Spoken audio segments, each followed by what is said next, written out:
Hello and welcome to another episode of Weekly Bee, where I talk to you about my slow handmade wardrobe. If you have been following along for the last couple of weeks, you will know that I've been working on the Fiona Sundress by Closet Core Patterns, and it is now getting ridiculous. But let me tell you about the positives first. When I last spoke to you, I had my bodice constructed and I think my skirt was halfway constructed, but now I have those two joined, so bodice is joined with the skirt. I have the straps in the correct position with the help of my partner. He helped me position them over my bra strap, and I actually removed an extra half an inch from the straps as well in the process. All the pockets are added on, the buttonholes as well are all stitched on, and I have made 18 buttonholes only. If I'm not mistaken, the dress calls for 21 buttons, but I was having a bit of difficulty with what buttons to use. In my stash I have quite a few buttons and I want to make use of what I have already instead of buying something new. So the buttons that I had the most colors of, or at least it would cover close to 20, were these black ones, which I think these would be a bit heavy for the color of the fabric, and I think if I would have put the black ones on, it would kind of limit what I would be wearing underneath, as in t-shirt wise, so I didn't think the black ones were a good fit. Then I also had some cream ones, and I thought to myself, if I added the cream ones, I would make the dress feel a lot summery, and it wouldn't be a dress that I would necessarily be wearing in winter, never mind putting a t-shirt underneath of the color red, purple, green, whatever. I would probably be thinking of only wearing it with a white t-shirt or a cream t-shirt because of the colored buttons. That might just be me in my head locking down and having this sort of visual that I'm used to seeing, and I would probably be hesitant to experiment out of that, but those were my initial thoughts between the cream and the black buttons. The other buttons that I had, but only 18 of, were these clear buttons. Of all the options available, I think the clear ones are going to be the best choice because I will be able to see the fabric shining through the buttons, and I will probably be able to play around more with the colors in terms of what I'm going to be putting underneath, and as well what I will be matching my shoes with. I only have though 18 of these buttons, and one of these buttons, it has a 4-hole instead of a 2-hole like all the others have. There's nothing wrong with that, but because it's just slightly different to all the others, I think I'm going to be putting it towards the bottom of the skirt to keep it out of sight, out of mind, because I don't want to see a different button in between all the others that are all the same. Now let me tell you about the fitting of this dress. So initially the measurements I used were 32.5 for bust, 28.5 for waist, and I think it was a 38.5 for my hips. I have since lost a few centimeters yet again off of my hips and my waist, and I think my waist is now sitting at a 27-ish, just above that, and my hips are sitting at a 38. I mean, there's not much difference, but for a dress that is fitted, or that should be fitted, there is quite a big difference there. I went back to check the written instructions of the Fiona dress to see what the ease is supposed to be. Now, I thought there was supposed to be a 1-inch ease in the waist and in the hips, but apparently there's 2 inches of ease in waist and hips. But I think I have a lot more than that. And I much prefer the look of the toile that I made in that red burgundy bedsheet to this one. It was a lot more fitted, a lot less ease, and I think because I have that image in my mind, this fabric, this blue viscose linen fabric, is a bit too drapey and has too much give to it for the end look that I want. So my options now for this is to take the dress in. But I've been working on this dress for 5 weeks already, and let me tell you, I am tired of seeing it in front of me. I've even told my partner I want to find someone just to give this dress away, just to get it out of my sight. But then I also feel very sad because I've worked quite a lot on it to get the fit that I want. And yes, even though I've lost a little bit of weight, I don't intend to pick up weight just to fit into the dress. But I think I should work a little bit more on the dress to get the fit that I want to. But to do that, I will have to be unpicking the waist seam, either inserting more dots on the skirt or widening the dots that are already there, and doing something to the bodice as well in terms of either taking the seams in or also creating some dots in the area. But I have now already stitched my buttonholes on, and it's just gonna make life a little bit more complicated, but I'm just thinking I could just unpick the back and just work on the back bodice instead of unpicking everything towards the front. I don't want to take it in just by the side seams because I will have to be unpicking the top band at the top And if I take in at the side seams by the waist and hips, I will be reducing the opening of my pocket. So there's actually a lot to think about in terms of where I want to make these adjustments. The dress doesn't look too bad on. At the bust it is fitted, but it just goes out a bit too much at the waist and hips. But the part that's bugging me the most is at the back, where instead of it coming into my back and then over my bottom, it kind of looks like a tent where it's just going flat out. So that's the part that's bugging me the most. I'm gonna just finish the buttonholes, stitch the buttons on, put it on properly, closing with the buttons instead of with the pins that I've been doing all along, and then figure out from there what I want to do. Make those adjustments or give the dress to someone else. And now that the Fiona Sundress is coming to completion, well, kind of, just except for the buttons, I want to figure out what's the next project I want to work on. And I've been thinking about this for a few days now, because I don't want to make anything fitted again. If I am in this process of losing weight, I don't want to make any more fitted clothing just to find out that they don't fit me after a few weeks of working on it. So I want to make something that has probably elastic at the waist, so maybe elasticated waist skirt or trousers, or even just a flowy dress with some tiers. Now I've had a few ideas come to mind. I've thought about making another Lyra dress, but I don't want to make another Lyra dress by Tilly and the Buttons because I've done that already recently. I was thinking of making the Sophia trousers again by Tilly and the Buttons, which is got elasticated waist at the back but a flat front. So that's an option I'm thinking about. I've also been thinking about, is it the Portobello trousers by Nina Lee, which I think has elasticated waist at the back, so that's an option as well. And I was also thinking of making one of the baby doll dresses from the Petite Dressmakers range. Now those dresses are mini dresses, but they are not fitted, and I was thinking of actually extending the length of whichever one that I choose, because I don't want to be wearing mini dresses, or do I, in winter with some tights? Maybe, I don't know. So it's just something to think about, but I definitely don't want to make anything fitted right now, and I have yet to decide on what project I want to settle on next for that. But what's going to keep me occupied in the meantime are the teacher gifts that I have to make for school that is finishing in 2 days' time. Somehow all of these time-sensitive projects, whether they are gifts for teachers or presents as birthday gifts or just a dress maybe that I have to make for myself for events, I always seem to work to the last minute. And I'm probably not the only one. I think you might have had experience of that as well.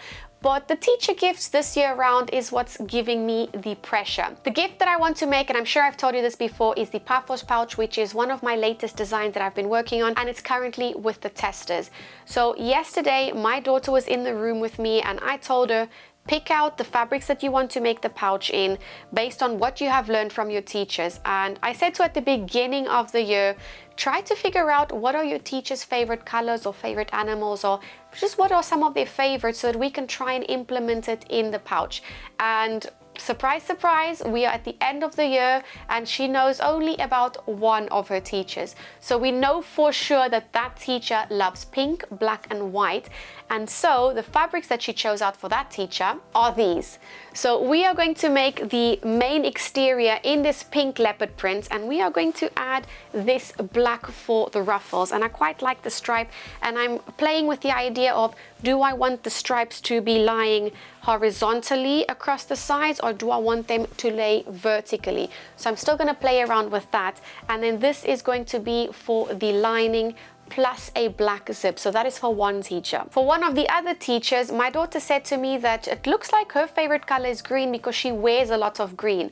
But I said to her, that doesn't necessarily mean that that is the teacher's favorite color, because I gave her the example that my favorite color is purple, but I don't necessarily wear a lot of purple clothes. But we are just going to go with that. And I think I showed you the fabric that I chose for this last week, but let me show you again. This is the green leopard print fabric I'm using for the exterior, and my daughter wants to have the ruffle in the same fabric as the pink leopard print. So it's going to have this black one.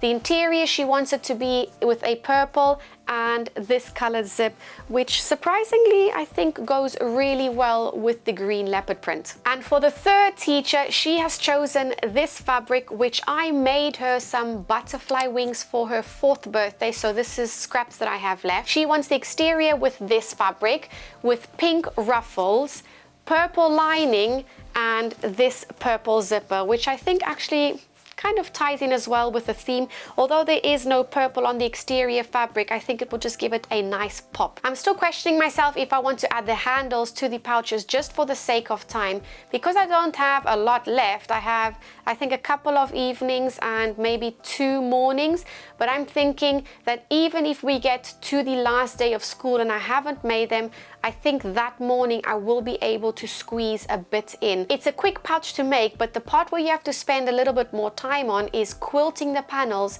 gathering the ruffle, and as well adding the handle. But if I didn't have to quilt, if I wasn't adding the ruffle or the handle, I would be making this pouch in literally 10 minutes.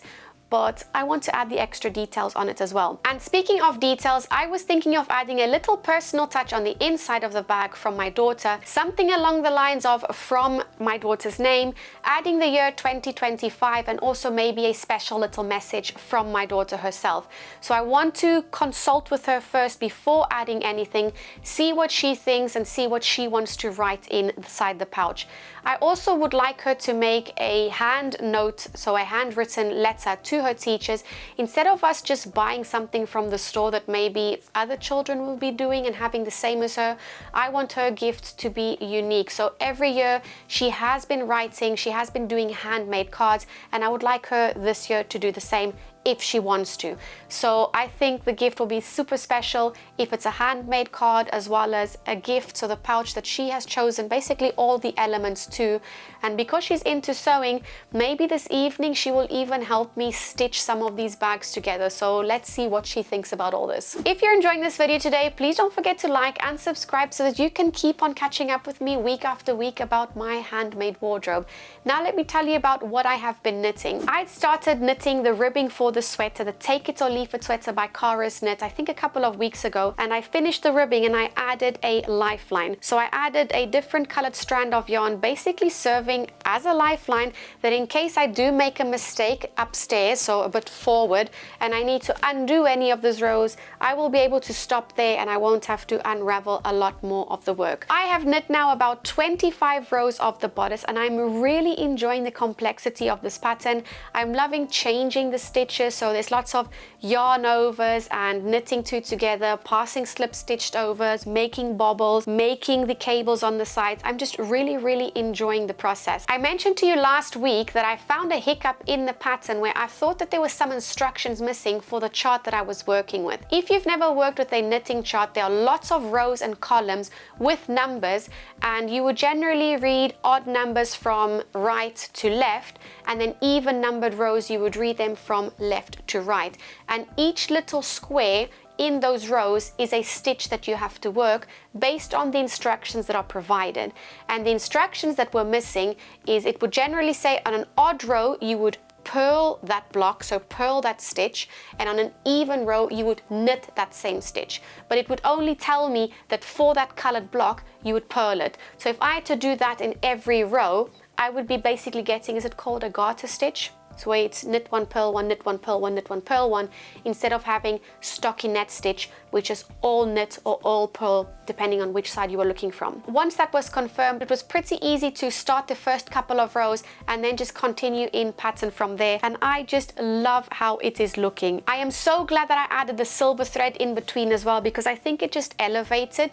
If it would have just been in the plain knit, I have my doubts as to if I would like it as much as I do with the silver thread. I think it just breaks it up a little bit. I did put it on over a red top that I was wearing yesterday, and you could definitely see through it because these holes are pretty big. So yes, I am definitely happy that I've added the silver thread, just to not make it look so white in your face, because I feel like it gives me Christmas vibes or something around those lines. I don't know if I'm describing myself properly, but yeah, I'm super happy with having added an extra colored thread in between. If you haven't yet heard, I'm going to be hosting an event at Janome headquarters in Stockport, Manchester, to celebrate me reaching 7 years of sewing alongside you, a community that has been very supportive to me over the years. So I thought I would do something special for that. If you'd like to be notified for when those tickets go on sale, I will will leave a link in the description box below so that you can join the waitlist. There are a few surprises and I'm hoping to get a few more surprises, but I don't want to tell you about them now because I want to make sure that I have everything set, so kind of like set in stone, before I let you know all about them. I would love to hear from you in the comments. Please let me know what project you're currently working on, and also please help me decide on what I should work on next for a sewing project, because I'm clearly unclear about what I want to make next. That's it from me today. Bye for now.